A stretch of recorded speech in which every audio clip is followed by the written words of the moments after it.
आखिरकार Donald Trump ने वो काम कर ही दिया है जो पहले अमेरिका ने कभी नहीं किया था। ईरान पर डायरेक्टली अटैक कर दिया। दशकों से इतना स्ट्रेन, इतना स्ट्रेस, इतना तू मैं हो चुका था, लेकिन इस तरीके से डायरेक्ट अटैक कभी नहीं हुआ था। और इससे एक मिडिल ईस्ट वॉर का ऑफ कोर्स जो मंजर है वो और काफ़ी पास आ जाता है। क्या किया है डोनाल्ड ट्रंप ने?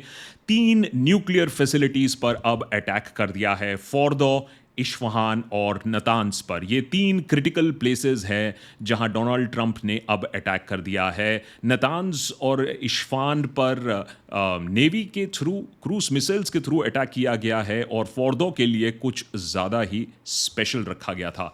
फोर्दो के लिए जो बोला जा रहा था इतने दिनों से कि अमेरिका को ही फिनिश द जॉब करना है, क्योंकि इजराइल के पास वो हथियार, वो असला, वो बारूद नहीं है जिससे फोर्दो के डेप्थ्स को रीच किया जाए। 300 फीट डीप तक जहां फोर्दो की न्यूक्लियर प्लांट की बात है, जो न्यूक्लियर इनरिचमेंट फैसिलिटीज की बात है, और उसके लिए सिर्फ और सिर्फ अमेरिका के पास बंकर बस्टिंग म्यूनिशंस थे जिसको अब डिप्लॉय किया गया है उनके स्टेल्थ बॉम्बर द्वारा। ये है वो GBU-57 मैसिव ऑर्डिनेंस पेनिट्रेटर। और इसकी दरकार इजराइल को पिछले 1 हफ्ते में खासा पड़ी कि जब इतनी बड़ी तरीके से बैलिस्टिक मिसाइल्स का अटैक हुआ, तब इजराइल ने गुहार लगाई अमेरिका से कि आप अपने स्टेल्थ बॉम्बर के थ्रू ये GBU-57 भेजिए। 30,000 पाउंड का ये जो बॉम्ब है, ये जो मैसिव ऑर्डिनेंस पेनिट्रेटर है, इसकी जो डिज़ाइन स्ट्रेंथ है ये 200 फीट नीचे तक जाकर एक्सप्लोड करता है। फोर्दो के कुछ रीजन्स 300 फीट तक हैं, तो कितना इफेक्टिव है या नहीं, इसके लिए अभी हमें सैटेलाइट इमेजेस के लिए वेट करना पड़ेगा। लेकिन ये तो एक डिबेट का मामला अभी रहेगा, क्योंकि ईरान ऑलरेडी डिनाई करना शुरू कर चुका है कि फोर्दो में हमने ऑलरेडी जो अपने ऑर्डिनेंसेस थे, एनरिच्ड यूरेनियम थे, उसको हमने यहां से हटा लिया था। लेकिन ये बेसिक तरीका है कि ये GBU बॉम्ब किस तरीके से काम करता है। सोचिए 30,000 पाउंड का ये बॉम्ब है। इसका एक भार जो है वो अपने आप, जो हैवी शील्डिंग और कंक्रीटिंग होती है, वो इतने हाइट से इसको गिराया जाता है तो वो अपनी वेट से ही पेनिट्रेट करके ज़मीन के अंदर जाता है। ज़मीन के अंदर धंस कर फिर वो अपने आप को एक्सप्लोड करता है। अब ये सारी चीज़ें को अनाउंस करते हुए डोनाल्ड ट्रंप ने एक खासा बात कही जिसके बारे में काफ़ी विचार विमर्श हो रहा है, कि उन्होंने कहा कि ये सब शांति के लिए किया गया है। ईरान ऑलरेडी डिनाई करना शुरू कर चुका है कि उसके जो इनरिच्ड यूरेनियम ऑलरेडी था उसको क्षतिग्रस्त किया गया है या नहीं। इसमें एक बहुत इंपॉर्टेंट चीज़ ये भी है कि IAEA, international atomic energy agency, ने भी अभी ट्वीट करके ये बताया कि ये जो अटैक्स हुए हैं 3 न्यूक्लियर साइट्स पे, फोर्दो इंक्लूडेड, इन्होंने अभी तक कोई ऑफ साइट रेडिएशन लेवल नहीं रिपोर्ट किया है। ये अच्छी खबर है। कम से कम अगर कोई न्यूक्लियर मटेरियल को हिट भी किया था तो वो अभी ज़मीन के अंदर ही दफन है, या फिर उसे मिस कर दिया गया था। तो इस पर अभी थोड़ा सा डिबेट ज़रूर चलता रहेगा कि क्या हो रहा है यहाँ, कितना इफेक्टिव इम्पैक्ट हुआ था। लेकिन इसका एक और न्यूक्लियर इम्पैक्ट ये भी हुआ है कि कहीं ना कहीं डोनाल्ड ट्रंप ने जो अपनी रेप्यूटेशन थी, जो इतने सालों से वो एंटी वॉर बनते रहे हैं कि हमें फिजूल के वॉर्स में नहीं घुसना चाहिए, और ये भी कि ओबामा के ऊपर वो निशाना साधते रहते थे कि ओबामा ज़रूर एक वॉर शुरू करवाएगा क्योंकि उसे डील करना नहीं आता है। इसीलिए ये जो उनके पुराने ट्वीट्स हैं उनको निकाले जा रहे हैं, खुदेरे जा रहे हैं। Remember I predicted long time ago that president Obama will attack Iran because of his inability to negotiate. आज यही डोनाल्ड ट्रंप की बातें सुनकर थोड़ा सा हंसी तो जरूर आता है। Our president will start a war with Iran because he has absolutely no ability to negotiate. He's weak and he's ineffective. चलिए, वीक इनएफेक्टिव अमेरिकन पॉलिटिक्स की भी बात करते हैं। इजराइल के ये जो प्रोवोकेशन से ये जो अटैक हुआ उसके बारे में ईरान क्या कहता है और उसका नज़रिया क्या होगा, उस पर भी बात करते हैं। लेकिन सबसे राहत की सांस अभी पूरी दुनिया में अगर कोई ले रहा होगा वो है बेंजामिन नेतन्याहू। क्योंकि पिछले 1 हफ्ते में, जैसा कि हमने अपने पिछले एपिसोड में भी बताया था, कि पिछले 1 हफ्ते में जिस तरीके से बमबारी हुई थी इजराइल के ऊपर, एक चीज तो है कि नेतन्याहू की हालत काफी खराब हो गई थी, क्योंकि उसने ये एक्सपेक्ट नहीं किया था कि इस सर्जिकल अटैक के बाद, राइजिंग लायन के बाद, इस तरीके से बैलिस्टिक अटैक होगा इजराइल के ऊपर। तो इस समय सबसे ज्यादा चैन की सांस तो नेतन्याहू ले रहे हैं, क्योंकि उनका जो प्रेशर है, अमेरिकन ग्रुप्स हैं, जो लॉबी है, जो इजराइल लॉबी है, उनका काम सक्सेसफुल हो गया। अब नेतन्याहू तो कह रहे हैं कि भैया देखो, ये बहुत बढ़िया काम किया है ट्रंप ने। Congratulations, President Trump. your bold decision to target Iran's nuclear facilities with the awesome and righteous might of the United States will change history. In Operation Rising Lion, Israel has done truly amazing things. But in tonight's action against Iran's nuclear facilities, America has been truly unsurpassed. It has done what no other country on earth could do. History will record that President Trump acted to deny the world's most dangerous regime the world's most dangerous weapons. So denial of weapons हुआ है या नहीं? Most dangerous रजीम जो आप कह रहे हो, जिसने कम से कम पिछले 200 साल में तो किसी को अटैक नहीं किया, आपने तो 5 देशों को तो इसी साल अटैक कर दिया था। लेकिन अगर ये डेंजरस रजीम है भी, तो क्या आपने इसे कंटेन कर लिया है, इसे कंट्रोल कर लिया है? अमेरिका के इस इंटरवेंशन, या कुछ लोग जो कह रहे हैं कि उसने अपने आप को इस वॉर में इंजेक्ट कर लिया है, जबकि इसकी ज़रूरत नहीं थी। अमेरिका में भी काफ़ी लोग चौंके हुए हैं, उस पर अभी आते हैं। लेकिन सवाल अब सबसे बड़ा यही है कि अब ईरान का जवाब क्या होगा? पिछले एक हफ्ते में हमने साफ तरीके से देख लिया था कि ऑपरेशन राइजिंग लायन का जो जवाब था ईरान का, वो अनप्रेसिडेंटेड था, अनएक्सपेक्टेड था इजराइल के लिए, और इजराइल ये पूरा युद्ध अपने आप खत्म नहीं कर पा रहा था। इसीलिए गुहार लगाई गई डोनाल्ड ट्रंप से। डोनाल्ड ट्रंप कहीं ना कहीं आनाकानी करते करते, नाना करते करते उनको प्रेशराइज किया गया है, उनको फोर्स किया गया है कि इस वॉर में वो जरूर शामिल हो जाएं। लेकिन इसके बाद क्या ईरान क्या अब शांत बैठने वाला है? सबसे पहला चीज जो लोग कह रहे हैं जो होने वाला है, और वो है जो इजराइल में जो एक्स्ट्रा हार्ड लाइनर्स हैं, वो ये कह रहे हैं कि जो बेसिस हैं, अब यूएस के जो बेसिस हैं कतार में, यूएई में, सऊदी अरेबिया में, बहरीन में, ये इनके मिसाइल के रेंज में है। तो क्या अब ईरान ये युद्ध एक्सपैंड करेगा यूएस को अटैक करते हुए? डोनाल्ड ट्रंप ने पहले ही बोल दिया है कि अगर तुम ऐसा करोगे तो जो नतीजा, जो कार्रवाई हम करेंगे, वो तो इससे भी ज़्यादा घातक होगा जो आज हमने किया है। तो ये तो सबसे बड़ी चीज़ है जो देखने वाली बात है कि ईरान इस वॉर को एक्सपैंड करेगा या नहीं। लेकिन एक चीज़ तो हम कुछ सर्टेनिटी से कह सकते हैं कि जहां अपनी जियोग्राफिकल एबिलिटी है, उसको तो ज़रूर ईरान इस्तेमाल करेगा। ये है स्ट्रेट ऑफ हॉर्मुज़। 20-25% जो दुनिया का ऑयल है, गैस है, इसी स्ट्रेट से पास करता है, और अपने नैरोएस्ट पॉइंट पर ये सिर्फ 35 किलोमीटर्स है। तो यहाँ ब्लॉकेड लगाना ईरान के लिए कोई बड़ी बात नहीं है। तो ये तो देख लीजिएगा कि आने वाले हफ्ते में ऑयल और गैस के प्राइसेस तो ज़रूर स्पाइक कर सकते हैं। तो ये एक जियोग्राफिकल एबिलिटी है जो वो ज़रूर इस्तेमाल करेगा। उसके ऊपर जो हमने अपने पिछले एपिसोड में भी दिखाया था कि जो बैलिस्टिक्स हैं अभी ईरान के पास, वो बैलिस्टिक्स अभी बाकी हैं, और कितना बाकी है ये वेस्टर्न पावर्स को भी नहीं मालूम है। इजराइल की इतने ज़्यादा मोसाद एम्बेडेडमेंट में भी इतना इजराइल को भी नहीं समझ में आया था कि उनके पास वेपनरी कितना है ईरान के पास। और हमने अपने कल के एपिसोड में भी ये बताया था कि खुर्रमशाह जैसे वेपन्स हैं। अगर ये एपिसोड आपने नहीं देखा तो ज़रूर देख लीजिएगा कि खुर्रमशाह जैसे जो वेपन्स हैं इनके पास, उससे काफ़ी ज़्यादा अटैक हो सकता है। 2000 किलोमीटर रेंज है, 1800 किलोग्राम पेलोड है। तो इनके जो अभी जो बैलिस्टिक मिसाइल्स हैं अभी तक ख़त्म नहीं हुआ है। तो एक तो वो बात हुई है। दूसरी कि हमें सब मालूम है कि भैया ईरान ने किस तरीके से हूतीज़, हिज़्बुल्लाह और हमास को पनाह दी है, कैसे उन लोगों को बनाया है।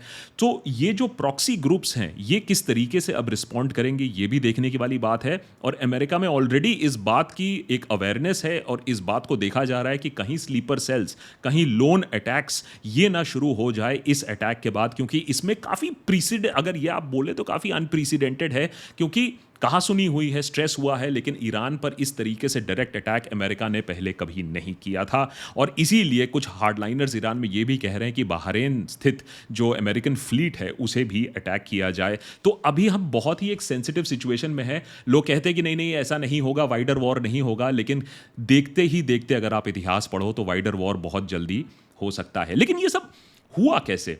क्योंकि डोनाल्ड ट्रंप ने तो कहा था कि मैं 2 हफ्ते लूंगा, मैं डिसाइड करूंगा, और साफ तरीके से लग नहीं रहा था कि वो पूरे मूड में है इस तरीके के अटैक के लिए। याद रखिए जो ऑपरेशन राइजिंग लायन तब आया था जब ऑलरेडी ईरान अमेरिका के साथ न्यूक्लियर टॉक्स कर रहा था, उसके बीच में इसे अटैक किया गया था, एक तरीके से टॉक्स को सैबोटाज भी किया गया था। Chuck Schumer state minority leader का अब ये कहना है कि मैं अब वोट करना चाहूंगा वॉर पावर्स एक्ट में। मैंने अमेरिका में अब लेजिस्लेशन लाने की बात हो रही है कि किस तरीके से एक अमेरिकन प्रेसिडेंट को रोका जा सके कि वो यूनिलैटरली किसी को बिना कॉन्फिडेंस लिए, बिना किसी से बातचीत किए अमेरिका को एक युद्ध में कैसे ढकेल सकता है। चक शूमर का कहना है no president should be allowed to unilaterally march his nation in something as consequential as war with erratic threats and no plan. क्या अमेरिका के पास यहां एक प्लान है? ये बोलना थोड़ा सा मुश्किल है, क्योंकि हमें ये भी देखना होगा कि इजराइल के सपोर्ट में अगर चाइना, अगर रशिया आ जाती है तो सारा प्लान, सारा इक्वेशन इधर उधर भी हो सकता है। अभी तो इजराइल अकेला खड़ा हुआ है, तब जाकर ये सारा जो ईरान अकेला खड़ा हुआ है, तब जाकर इजराइल के साथ ये सारी चीज़ें हुई हैं। अगर ईरान के सपोर्ट में और कोई आ जाता है तब क्या? अमेरिका के ऊपर डेफिनेटली जो प्रेशर चल रहा है, और ये एक अनप्रेसिडेंटेड चीज़ हो रही है जहां अमेरिका में भी लोगों को समझ में आ रहा है जब हमें युद्ध नहीं चाहिए था, जब डोनाल्ड ट्रंप को हमने इलेक्ट किया था कि वो हमें युद्ध में नहीं ले जाएगा, तो वो युद्ध में हमें क्यों ले गया। और इसी के लिए बहुत सारी चीज़ें बोल रही हैं कि इसमें तो ज़रूर इजराइल और मोसाद का हाथ है। एप्स्टीन, जिस तरीके से डोनाल्ड ट्रंप का नाम एप्स्टीन फाइल में आने की बात है, क्योंकि उन्होंने वो फाइल्स रिलीज़ नहीं की है, तो ये जो शक का माहौल है ये ज़्यादा और भी बढ़ रहा है। हमारा एपिसोड ज़रूर देख लीजिएगा इजराइल्स पपेट, कि अमेरिकन पॉलिटिक्स को इजराइल कैसे कंट्रोल कर रहा है। अब अमेरिका के लोगों को भी समझ में आ रहा है कि इजराइल अमेरिका का पालतू नहीं है, अमेरिका इजराइल का पालतू बन रहा है। अमेरिका, इंग्लिश में कहावत है the tail that wags the dog, वही सिचुएशन अभी लग रही है। अब इन सब ऐसे सिचुएशन में ना, तो ट्रंप के जो पुराने बाइट्स हैं वो भी बड़े फनी तरीके से सामने आ रहे हैं। जो चीज़ें वो पहले कह रहे थे वो सामने आ रहे थे।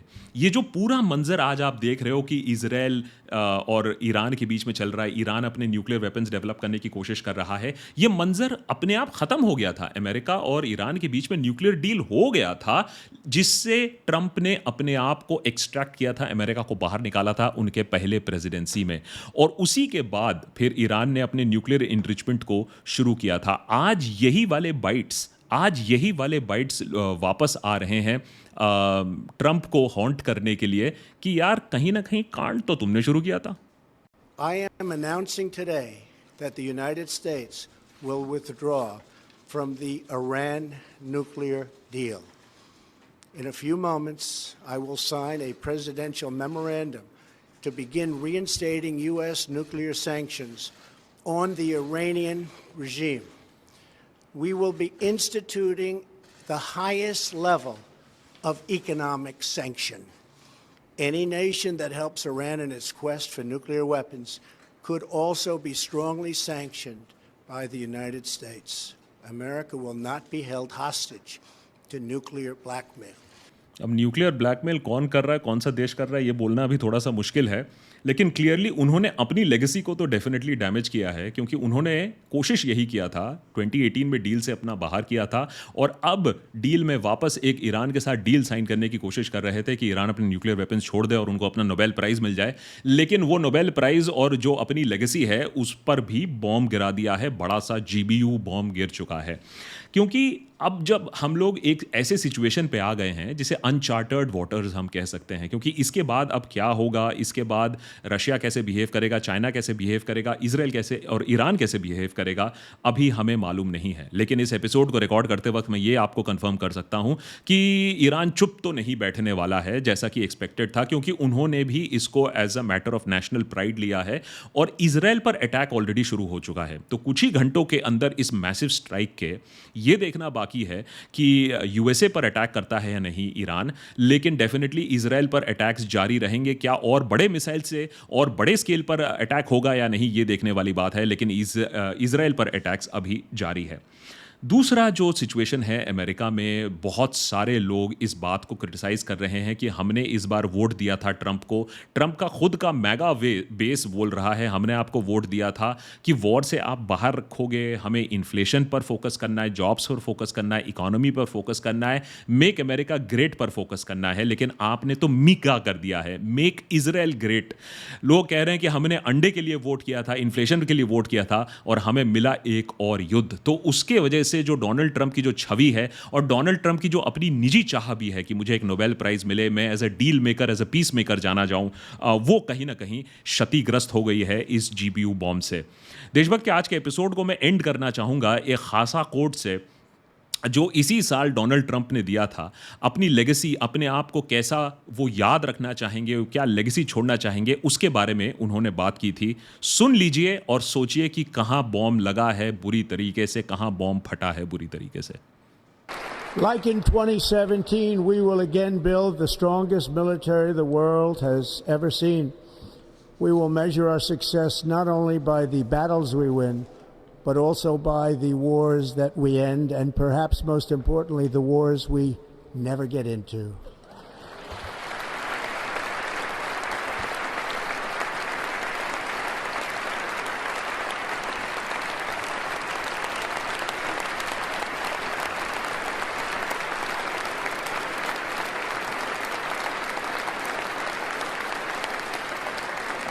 My proudest legacy will be that of a peacemaker and unifier. That's what I want to be, a peacemaker and a unifier.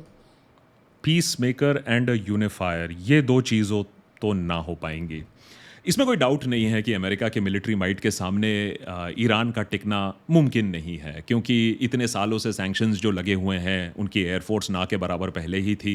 Total air superiority है इजराइल की over the skies of Iran at this point of time. उनके पास जो है वो है investments into ballistics, और उनके पास बैलिस्टिक मिसाइल का स्टॉक पाइल अभी भी है, जो ये बड़े बड़े जीबीयू बॉम्ब्स भी नहीं ख़त्म कर सकते हैं, क्योंकि ईरान ने उसे बहुत वाइडर एरिया में उसको डिस्ट्रीब्यूट करके रखा है, जिससे इजराइल पर अटैक अभी भी जारी है। सवाल अब यह है कि क्या अब ये वॉर एक्सटेंड होगा? क्या ईरान सोचकर भी ये देखेगा कि अगर यूएसए के बेसिस पर वो अटैक करता है मिडिल ईस्ट पर, तो यूएसए कितनी तीव्र अब बात न्यूक्लियर की नहीं रह गई है, एनरिचमेंट फैसिलिटीज़ की नहीं रह गई है। अब बात ये है कि क्या एक एब्जेक्ट सरेंडर करेगा ईरान और बोलेगा तुमने हमारे ऊपर बॉम्ब गिरा दिए हैं, अब हम बैठ जाते हैं, या इस वॉर को वो एस्केलेट करेगा, अमेरिका के दरवाजे तक ये वॉर ले जाएगा। हम बहुत ही एक नाजुक घड़ी पर अभी ये पूरे सिचुएशन को देख रहे हैं। लेकिन इजराइल को नहीं बख्शा जा रहा है, ये तो है ही। इजराइल पर बॉम्ब्स अभी भी गिर रहे हैं एज वी स्पीक।